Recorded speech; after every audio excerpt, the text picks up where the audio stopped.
Asian stocks are seeing their third straight day of gains, and we're seeing energy stocks leading those gains thanks to that bounce in oil prices, which are up for a second straight session. Now, oil stocks are benefiting like the likes of Santos, Oil Search, PetroChina, but it's really difficult to see that climb be sustained with the fundamentals still largely unchanged. The supply glut is still there. The demand outlook hasn't really turned around yet. We're still seeing those sluggish numbers from China, Europe and Japan. So no real indicators to really signal a turnaround in the supply and demand front yet. So this could be a sell on the rally because this is likely to be short-lived if the fundamentals are still the same.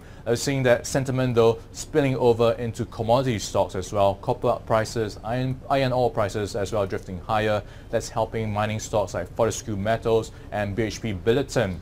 And on the macro data front, we've got some data out of New Zealand. We've got the consumer confidence index that came in weaker at 114.8 versus the prior reading of 116.7. So some pressure on the Kiwi dollar this morning. We could see that theme continue tomorrow when you get the trade balance numbers. We're expecting some weak numbers from the exports and imports front, which could weigh down on the Kiwi dollar further. Otherwise, not a lot of macro data today. What could be interesting will be to look out for Alibaba's stock. The lockup period expires today, so some early investors, insiders, will have the first chance to sell some of their stock holdings since the September IPO. So if you look at what happened when Twitter's lockup period expired, it dropped about 18% to hit a new low. So will we see that same effect when the lockup expiry takes effect for Alibaba?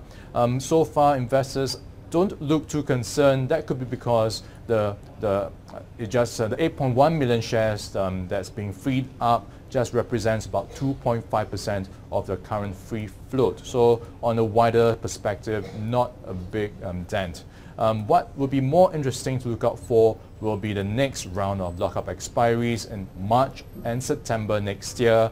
Then we'll see a 429 million shares being freed up in March and $1.6 billion shares freed up in September.